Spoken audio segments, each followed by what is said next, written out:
ஒரு பெண் உங்கள் அருகில் சிரித்து நடனமாடி மகிழ்ச்சியாக சுதந்திரமாக உணர்ந்தால் நீங்கள்தான் உலகின் மிக அழகான ஆண் என்றவர்.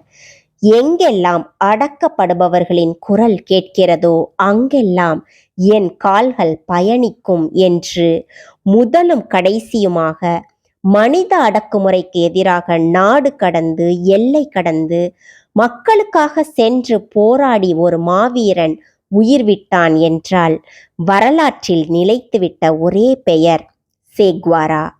அவரை பற்றிய தகவல்கள், புரட்சிகரமான சிந்தனை மொழிகள் இன்று பிரசின்போ சேனலில் உங்களுக்காக. வெறும் 39 வருடங்கள் மட்டுமே இந்த பூமியில் வாழ்ந்து சரித்திரத்தின் பொன்னேடுகளில் தன்னை பதித்து கொண்ட ஒரு சாமாந்திரனின் மரணம் இன்றும் பேசப்பட்டு வருவது எப்படி? அர்ஜென்டினாவை பிறப்பிடமாக கொண்ட ஒரு சோசியலிச புரட்சியாளர், மருத்துவர், மார்க்சியவாதி, அரசியல்வாதி, கியூபா, காங்கோ போன்ற பல நாடுகளின் புரட்சிகளில் பங்கு பெற்ற போராளி என பல முகங்களை கொண்ட சேக்வாராவின் புரட்சியான சிந்தனை வரிகள் சில.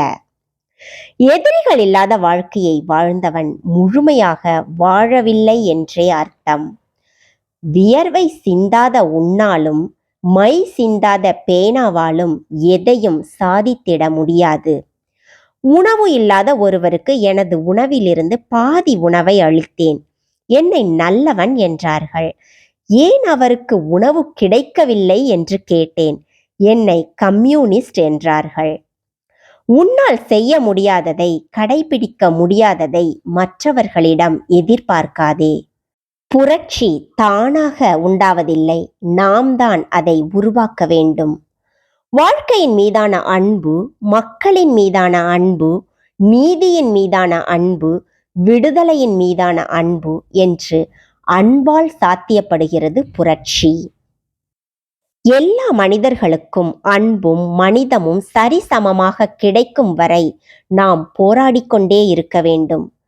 ஒவ்வொரு அநீதியையும் கண்டு ஆத்திரத்தால் நடுங்கினால் நீயும் என் தோழன். மண்டியிட்டு வாழ்வதை விட நிமிர்ந்து நின்று சாவதே மேல். செயல்களற்ற வார்த்தைகள் மதிப்பற்றவை.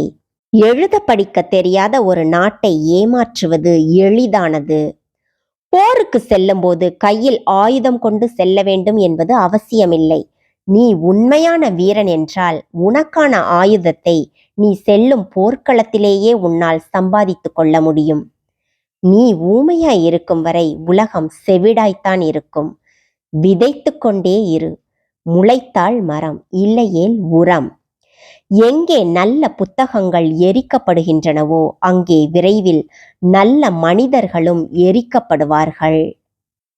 நான் சுமந்து செல்லும் துப்பாக்கிகளில் இருந்து வரும் தோட்டாக்கள் ஒவ்வொன்றும் முதலாளித்துவம் என்னும் முதலைகளை வேட்டையாடும்.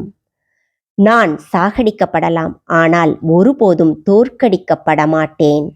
கோழையே, நீ சுடுவது ஒரு சேவை அல்ல, ஒரு சாதாரண மனிதனைத்தான். நான் இறந்த பிறகு எனது தோழர்கள் கைத்துப்பாக்கியை எடுத்துக்கொள்வார்கள். அதிலிருந்து தோட்டாக்கள் சீறி பாயும். சேக்வாராவின் உடலுக்குள் பாய்ந்த M1 கார்பன் ரக துப்பாக்கியின் 9 குண்டுகள்ல முதல் 5 கால்களிலும் 2 கைகளிலும் 1 தோளிலும் பாய்ந்ததாம். ஆனால் கடைசியாக மார்பில் பாய்ந்த குண்டுதான் அவரது உயிரை பறித்தது. அந்த கடைசி குண்டுக்கு தெரியாது தான் ஒரு உடலை விதையாக மாற்றப் போகிறோம் என்பது. புரட்சியாளர்கள் புதைக்கப்படுவதில்லை, விதைக்கப்படுகிறார்கள் என்று சேக்வாரா சொன்னது முற்றிலும் உண்மையான தருணம். ஆம், அந்த நிமிடத்திற்கு முன் வரை கியூபாவிற்கு மட்டுமே நன்கு அறிந்த சேக்வாராவின் முகம் இன்று உலகின் கடைக்கோடி மனிதர்கள் வரை அதிகம் பேரால் நேசிக்கப்படும் முகமாக மாற்றியதில் அந்த கடைசி குண்டுக்கு பெரும் பங்கு உண்டு. அவரது உலக புகழுக்கு காரணம் அவர் அமெரிக்க ஏகாதிபத்தியத்தை ஒற்றை மனிதனாக எதிர்த்த துணிச்சலோ அல்லது புதிய உலகம் பற்றி கனவு கண்ட மனித நேயமோ மட்டும் அல்ல. அவர் ஒரு சிறந்த நிர்வாகி, சிறந்த மருத்துவர், சிறந்த நண்பன் மற்றும் சிறந்த கணவன் என எல்லா நிலைகளிலும் உயர்ந்து விளங்கியவர். அவர் ஒரு சிறந்த தந்தையும் கூட என்பதற்கு அவர் குழந்தைகளுக்கு எழுதிய கடிதமே சாட்சி. அன்பு செல்வங்களே, இந்த கடிதத்தை நீங்கள் படிக்கும் நேரத்தில் நான் உங்களையும் இந்த உலகையும் விட்டு முழுமையாக பிரிந்திருப்பேன். போராளிகளின் இறப்புக்காக யாரும் கண்ணீர் விடக்கூடாது. உங்கள் தந்தை கொண்ட கொள்கைக்கு உண்மையாக வாழ்ந்தார் என பெருமை கொள்ளுங்கள். தொழில்நுட்ப கல்வியை தேர்வு செய்து படியுங்கள். அவை உங்கள் எதிர்காலத்தை மேம்படுத்தும். புரட்சி பாதையை நீங்கள் தேர்வு செய்ய வேண்டும். உங்கள் கண்முன் ஒரு அநீதி நடக்கும்போது அதை முழு மனதுடன் எதிர்க்க வேண்டும் என்று எழுதியிருந்தார். மீண்டும் பேசலாம். பிரியங்களுடன் பிரசன்னா.